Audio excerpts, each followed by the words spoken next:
I believe you're looking at the next Vice President of the United States. There had never been a vice president quite like Dick Cheney. On some of the defining issues of his time, Cheney's views often became American policy. He was a polarizing figure, beloved by conservatives and vilified by the left, compared to a Star Wars villain. They wouldn't call me Darth Vader for nothing. He did more than anyone, with the possible exception of the president he served, to craft America's response to the September 11th attacks. He favored aggressive actions against suspected terrorists and was unapologetic about the use of harsh tactics, including waterboarding, which many regarded as torture. I was a big supporter of waterboarding. I was a big supporter of the enhanced interrogation techniques. Despite his decades in Washington, Cheney considered himself a Westerner at heart. Richard Bruce Cheney was born in Nebraska in 1941. Cheney's first big job in Washington was working for President Gerald Ford's chief of staff, Donald Rumsfeld.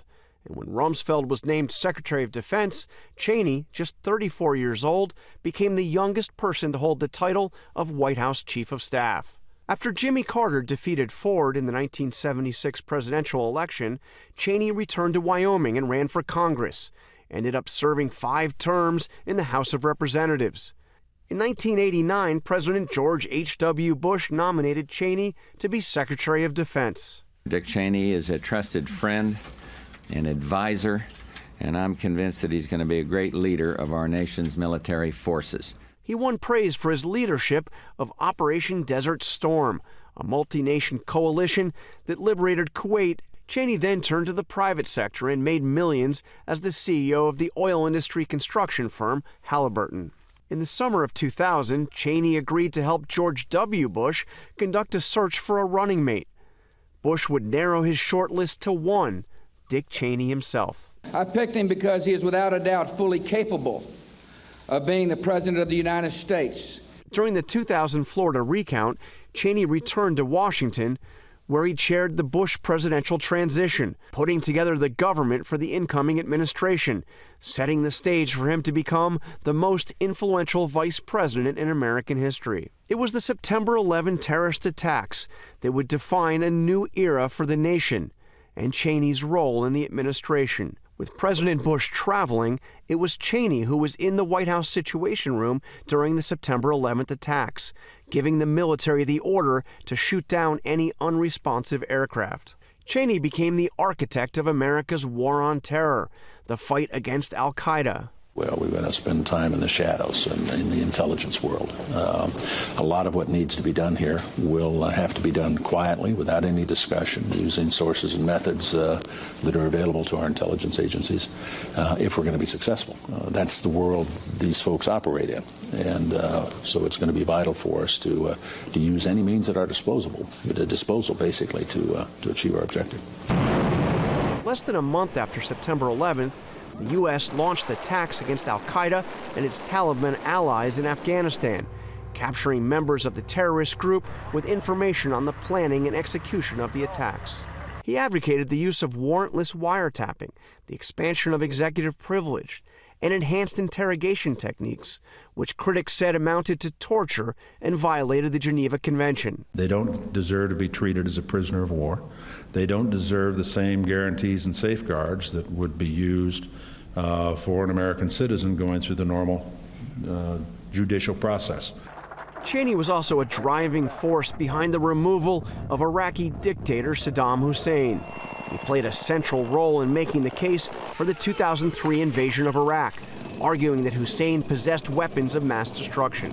Simply stated, there is no doubt that Saddam Hussein now has weapons of mass destruction.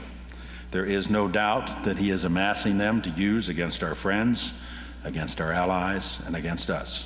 Despite subsequent revelations that there were no weapons of mass destruction, Cheney said the decision to go to war against Iraq was the right one. We got rid of one of the worst dictators of the 20th century. We took down his government. In later years, Cheney broke with the far right on several issues, including same-sex marriage. As many of you know, one of my daughters is gay, and something that we've lived with for a long time in our family. I think people ought to be free to enter into any kind of union they wish, any kind of arrangement they wish.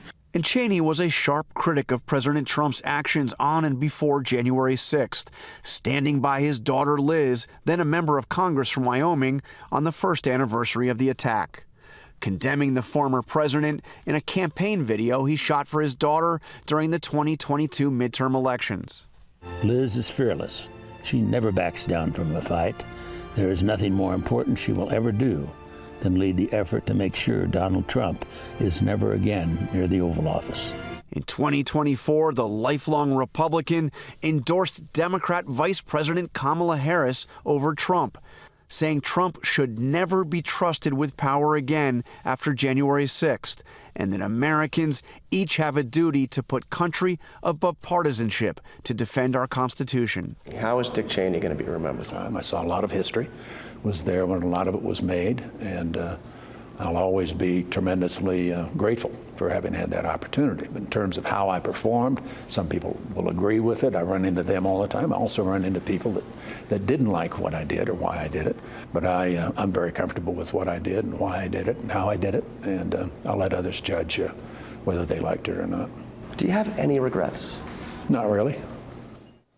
Not really. Classic Dick Cheney. When he endorsed Kamala Harris, it wasn't simply remarkable for his endorsement of a Democrat for the first time in his entire life, but what he said about Donald Trump. He said, quote, "In our nation's 248-year history, there has never been an individual who is a greater threat to our republic than Donald Trump. He can never be trusted with power again." And he was a man of few words. I will never forget, Robin, when I was covering the Bush campaign in 2000, and I had heard that Dick Cheney had changed his registration to vote in Wyoming, which would have been a requirement effectively for him to be the running mate. He was running the search for a running mate, and I got his home phone number. I called him up at home, and he answered. And I said, "So is this true? Are you actually under consideration? Are you a leading candidate now to be the running mate?"